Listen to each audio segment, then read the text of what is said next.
આજે શ્રાવણ માસના બીજા સોમવારે આત્મજ્યોતિ આશ્રમ ખાતે આવેલ મહાદેવ મંદિરે ભક્તોની ભારે ભીડ જોવા મળી હતી। વહેલી સવારથી જ મોટી સંખ્યામાં શ્રદ્ધાળુઓ મહાદેવના દર્શન માટે પહોંચ્યા હતા। શ્રાવણ માસ દરમિયાન ભગવાન શિવની પૂજાનું વિશેષ મહત્વ હોવાથી ભક્તોએ દૂધ અને બીલીપત્ર અર્પણ કરી ભાવપૂર્વક પૂજા અર્ચના કરી હતી। મંદિર પરિસરમાં ભક્તોના હર હર મહાદેવ અને જય ભોલેનાથના નાદ સાથે સમગ્ર વાતાવરણ ભક્તિમય બની ગયું હતું। ભક્તોએ દર્શન અર્ચન કરી ધન્યતાનો અનુભવ કર્યો હતો।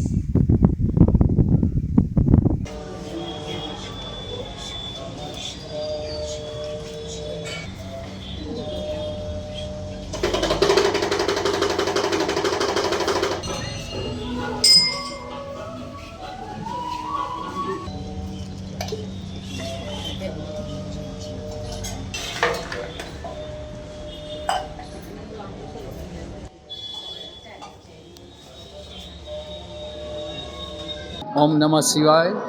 આત્મજ્યોતિ આશ્રમના હું મેનેજિંગ ટ્રસ્ટી નારાયણભાઈ પટેલ છેલ્લા 20 વર્ષથી આ સેવા આપું છું। અને અમારા જે સંસ્થાના સ્થાપક છે આત્મજ્યોતિ આશ્રમના પૂજ્ય સ્વામી શિવાનંદ સ્વામી હતા, જે 1981 એટલે કે 35 વર્ષથી આ હિમાલય તપસ્યા માટે નીકળી ગયા। અને અમે ટ્રસ્ટી મંડળ જે અમારી બાજુમાં મયંકભાઈ પંડ્યા છે, બાજુમાં છે, એ બધા જ અત્યારે ટ્રસ્ટી મંડળ જ આશ્રમને ચલાવે છે। અને આપ જોઈ શકો છો બેક સાઈડમાં કે શિવજીનો શણગાર અને શ્રાવણ મહિનો આખો ધામધૂમથી ઉજવવામાં આવે છે। સાથે સત્સંગ કરવામાં આવે છે, ગીતા ઉપર પ્રવચન કરવામાં આવે છે, રામચરિત માનસના પાઠ કરવામાં આવે છે અને લોકો આશ્રમનો પૂરેપૂરો લાભ ઉઠાવે એવા અમારા પ્રયત્નો હોય છે। આજે શ્રાવણ મહિના બીજા સોમવારે શણગાર કરવામાં આવે છે, ભાવિ ભક્તોની મોટી સંખ્યામાં આવે છે, શું કહેવાય?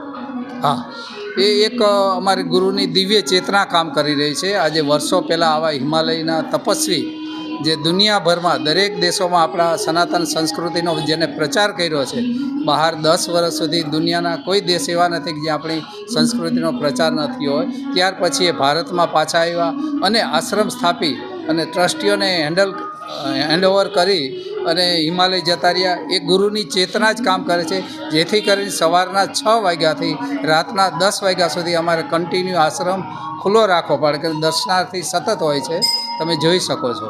સમજો કે 30 વર્ષથી બરોડામાં છે અને 30 વર્ષથી આવે છે અને આ મંદિરમાં દરેક તહેવારે બહુ જ સરસ એમ શણગાર કરીએ, સેવા બધા આપે છે। અહીંનું દ્રષ્ટિગણ બહુ સારું છે અને દર વર્ષે નોટોનું પણ ફ્રી વિતરણ કરે છે અને દરેક પ્રોગ્રામ સારી રીતે કરે છે, બધા સંપીને રહે છે। અને આ જે શણગારે છે શિવજીનો, તો એ બધા અહીંના જે લેડીઝો હરિભક્તો છે એ બધા સાથ આપી અને અમે લોકો આ ભોળાનાથનો શણગાર કરીએ છીએ। શિવરાત્રિમાં ભાંગ બી બધાને ફ્રી વિતરણ જ કરીએ છીએ। એટલે અહીંયા જે કંઈ પ્રવૃત્તિ થાય છે, તમે જે કંઈ દાન આપો છો એનો બહુ જ સદુપયોગ કરીએ છીએ। આજે શ્રાવણ બીજા સોમવારે દર્શન કરવા હા, બહુ જ સારું લાગે છે અને અમે ડેઈલી સવારે ના આવાય તો સાંજે આવીએ છીએ। ભજન મંડળ ચાલે છે, 11 ત્યાં અહીંયા પાઠ થાય છે, વિષ્ણુ સહસ્ત્રનામાવલીના અને સુંદરકાંડના પાઠ કરીએ છીએ। ઓકે, ઇલાબા રાહુલજી।